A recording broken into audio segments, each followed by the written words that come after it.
54회 국무회의를 시작하겠습니다.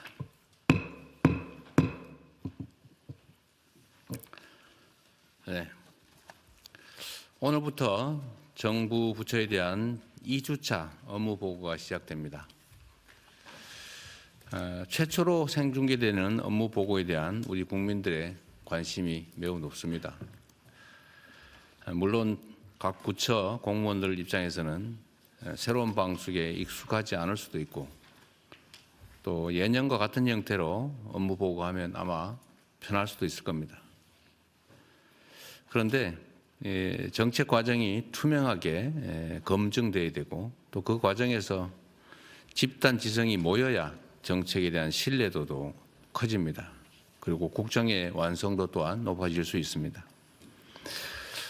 이번 정부에서 이전과 달리 국민들이 모두 지켜보는 가운데 업무 보고를 하게 하는 이유는 바로 이 때문입니다. 이 국정의 주체인 국민들에게 투명하게 공개돼야 국민 중심 국정 운영이라는 게 말에 그치지 않고 제대로 될 수가 있습니다. 그래야 국민 주권이라고 하는 것도 내실화될 수 있을 겁니다. 정부 각 부처는 이를 업무보고 단계부터 실천하겠다라는 마음가짐으로 남은 업무보고를 잘 준비해 주시기 바랍니다. 이런 것도 연습하다 보면 나중에 다 좋아집니다. 다른 모든 일도 마찬가지지만 이 국정이라고 하는 것도 결국은 사람이 하는 일입니다. 국민을 위한 정책을 만드는 것도 또 현장에서 이걸 잘 집행하는 것도 공직자 한 사람 한 사람의 헌신과 열정, 책임감이 없으면 불가능합니다. 그런데 안타깝게도 우리 공직사회는 현재 많은 어려움에 직면해 있는 것도 사실입니다. 행정 수요는 더 커지고 복잡해지는데 처우에서는 그에 미치지 못합니다. 그럼에도 현장에서 성실하게 또 충직하게 제 역할을 다하는 공직자들이 있기 때문에 대한민국이 오늘처럼 발전할 수 있었습니다. 그리고 또 더 발전하는 내일도 기약할 수 있을 겁니다. 공직자들의 특별한 헌신과 성과에 대한 특별한 보상을 하겠습니다.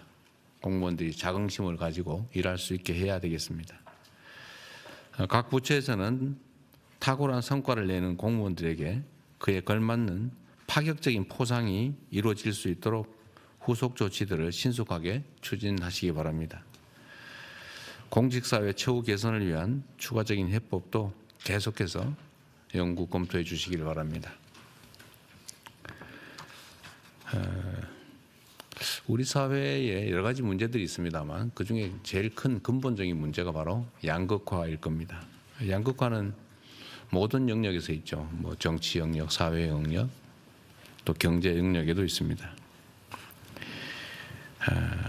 이 양극화를 해소하기는 못하더라도 완화해 나가려면 양적인 성장을 넘어서서 공정하고 지속 가능한 성장으로 정책 패러다임을 과감하게 전환해야 합니다.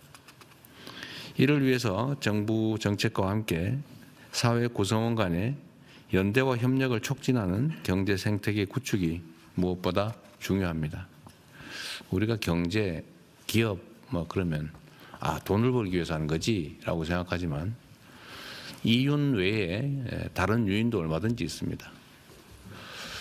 고용을 늘리는 또는 공익을 확장하는 그런 기업 활동, 경제 활동도 얼마든지 있을 수 있습니다. 그런 걸 우리는 보통 사회 경제 연대 또는 사회적 경제라고 부릅니다. 혼자서는 빨리 갈 수 있지만 멀리 가려면 함께 가라 이런 말도 있습니다. 정부는 협동조합, 그다음에 교육, 문화예술, 돌봄, 의료, 주거, 기후에너지 여러 다양한 분야에 걸쳐서 사회연대 경제 또는 사회적 경제를 활성화할 수 있는 방안들을 충분히 연구해 주시기 바랍니다. 제도도 조성해야 되고 거버넌스 정비도 해야 되고 정책 발굴도 해야 되고 이런 여러 가지 일들이 필요합니다. 속도를 좀 내주시길 당부드립니다. 언제나 말씀드리지만 안 하는 것도 나쁘지만 지연되는 거, 너무 천천히 해서 하는지 마는지 알 수 없는 거, 또 임기는 제한되어 있는데 하다가 마는 거, 이런 것도 그렇게 바람직하지는 않다. 이 말씀을 다시 한번 드립니다. 신속한 정책 결정 입안들이 필요하겠습니다. 이상입니다.